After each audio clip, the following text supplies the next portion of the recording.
मुझे बहुत खुशी हुई और ये काम करने से भगवान भी बहुत आशीर्वाद देता है। गुरुजी 2004 में मेरा एक्सीडेंट हुआ था। उस समय मैं महाराष्ट्र में लीडर ऑफ अपोजिशन था और पुलिस प्रोटेक्शन में 10-12 गाड़ियों के साथ सायरन बजाते हुए मैं ट्रक के नीचे मेरी गाड़ी चली गई क्योंकि ड्राइवर को कैटरेक्ट था। तो जब मैं गाड़ी पूरी ऐसी अवस्था में थी कि कोई देखने के बाद बोलता था कि कोई बच ही नहीं सकता, पर मैं उसमें बचा। तो लोगों ने मुझे पूछा ये आश्चर्य है, ये कैसा हुआ? तो मेरी पत्नी, मेरा बेटे, लड़की सब थे, हम सब बच गए।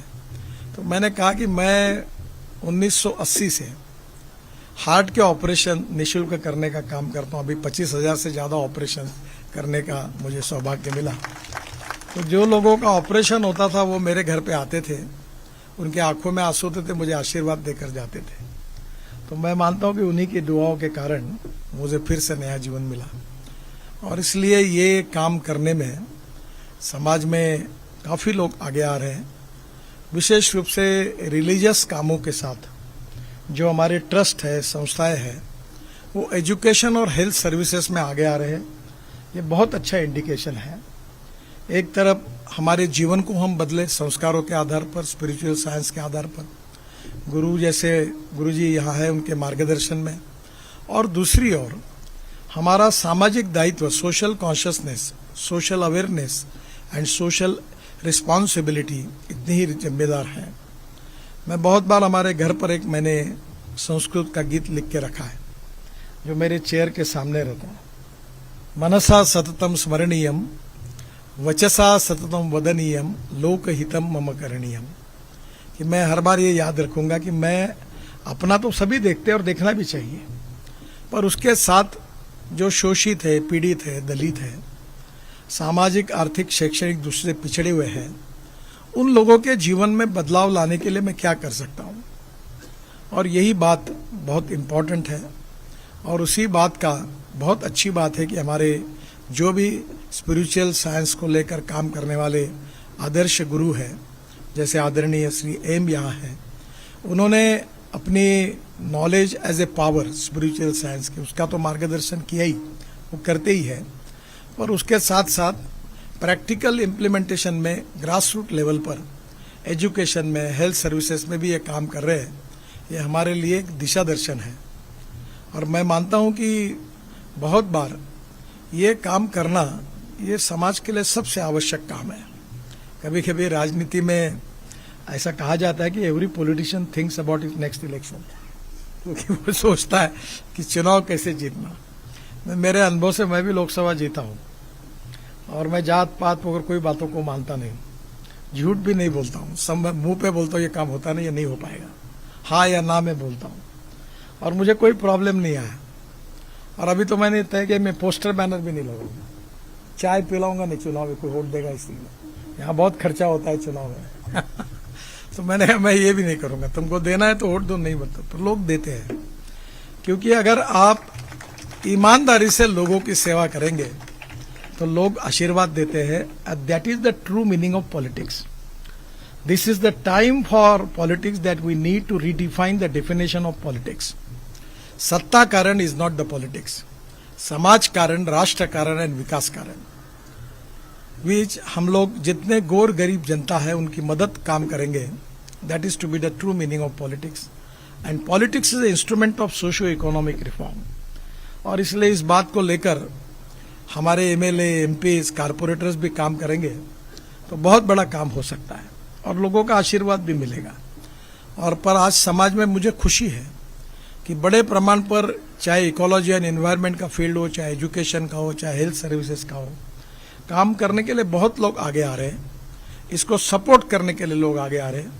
और जब आदरणीय श्री एम जैसे हमारे मार्गदर्शक इसके बारे में पथदर्शक के रूप में ऐसे पायलट प्रोजेक्ट करके शुरू करके दिशा देते हैं तो निश्चित रूप से सामाजिक आर्थिक परिवर्तन की प्रक्रिया को और गतिशील बनती है।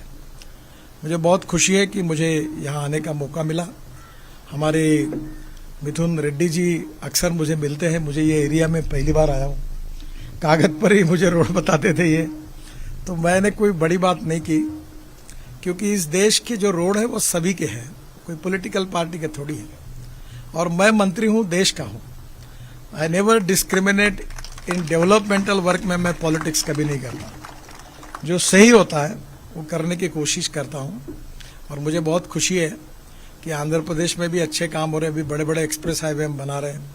पर एक बात का जो दर्द मेरे मन में आता है कभी कभी कि इतने हाईवे में बना रहा और ये एक्सीडेंट कोई रुक नहीं पा रहे। अब मैंने रोड इंजीनियरिंग ट्रांसपोर्ट भी मेरे पास है, अभी मैंने electric, ethanol, methanol, bio CNG, bio LNG, alternative fuel, hydrogen, सब पीछे पड़ा हूँ। मेरा एक सपना है कि मैं जल्द से जल्द इस देश में पेट्रोल, डीजल और फॉसिल फ्यूल को हद्दपार करूं, खत्म करूं। ये हजारडस है, हमारे स्वास्थ्य के लिए समस्या है और हमारा इंपोर्ट 16 लाख करोड़ का है। और मुझे इस बात की खुशी है, मैं 2004 से इसमें काम कर रहा हूं।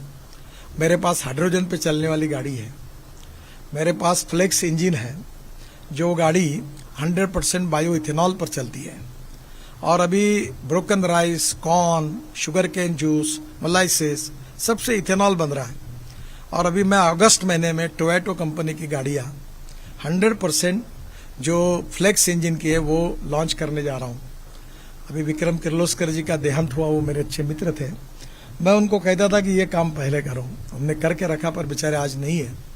तो वैसे सुजुकी भी कर रही है, हमारे टू व्हीलर में बजाज, टीवीएस, हीरो ने भी किया है कि अब पेट्रोल के बजाय 100% बायो इथेनॉल यूज होगा। तो मैंने कहा था कि ये इसका इथेनॉल का रेट 60 रुपये और पेट्रोल का 120 रुपये है।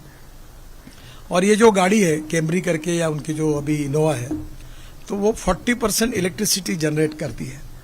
और 100% पेट्रोल के बजाय अगर 100% इथेनॉल आएगा तो 120 रुपये के पेट्रोल के बजाय 60 रुपये का इथेनॉल होगा। उसमें 40% तो बिजली तैयार करेगी और वो बाकी का एवरेज जो होगा उसका रेट कम होगा। तो पेट्रोल का भाव 15 रुपये लीटर आएगा। तो नेचुरली अब हम एनवायरनमेंट को भी प्रोटेक्ट कर पाएंगे। फॉसिल फ्यूल को अभी हम इलेक्ट्रिक हाईवे बना रहे हैं रोड पर। कल मैंने एक इलेक्ट्रिक बस का लॉन्चिंग किया, तो मैंने कहा तुम एक काम करो, केबल पे ऊपर हम 3-3 बसेस जोड़कर गाड़ियां छोड़ेंगे एयर कंडीशन, और टिकट रेट 30% कम कर देंगे। तो लोग अपना पब्लिक ट्रांसपोर्ट को यूज करेंगे। और वो अगर इलेक्ट्रिक पर होगा तो निश्चित रूप से मुझे विश्वास है कि हमारे देश में प्रदूषण में कमी आएगी। हमारा किसान जो है वो, मैं इस पे लगातार काम करता हूँ, diversification of agriculture towards energy and power sector, और आज उसमें काफ़ी सफलता मिली है। मुझे बहुत खुशी है कि इकोलॉजी एंड इन्वायरमेंट, इसके साथ साथ रोड सेफ्टी, वाटर कंजर्वेशन और शिक्षा और स्वास्थ्य के क्षेत्र में सामाजिक दायित्व के भाव से सेवा करना, मैं आदरणीय श्री एम हमारे गुरु जी को बहुत बहुत धन्यवाद देता हूँ। उनका मार्गदर्शन, ऐसा अनेक कार्य करने की प्रेरणा हमको सबको मिलेगी। और मुझे इस कार्यक्रम में आने का यही इंटरेस्ट था कि उनका आशीर्वाद मुझे मिलेगा। मैं ये जरूर है कि मिथुन जी ने मुझे बहुत बार बुलाया पर मैं आ नहीं पाया। बहुत से हाईवे ऐसे कि मैं इनॉग्रेशन भी नहीं कर पाया और भूमि पूजन भी नहीं कर पाया। अब इतने बंद रहे कि मैं कहाँ जाऊँ, ये मेरे लिए भी समस्या है। पर आज इस बहाने मुझे आने का मौका मिला, एक क्षेत्र की जानकारी भी मिली और गुरु का आशीर्वाद भी मिला। और इसलिए मैं इस हॉस्पिटल के भविष्य की, अच्छे भविष्य की कामना करता हूँ। और निश्चित रूप से ये बहुत अच्छा आगे बढ़ता रहेगा, इसी विश्वास के साथ श्री एम गुरु जी को हाथ जोड़कर अभिवादन करते हुए मैं अपनी बात को समाप्त करता हूँ। धन्यवाद।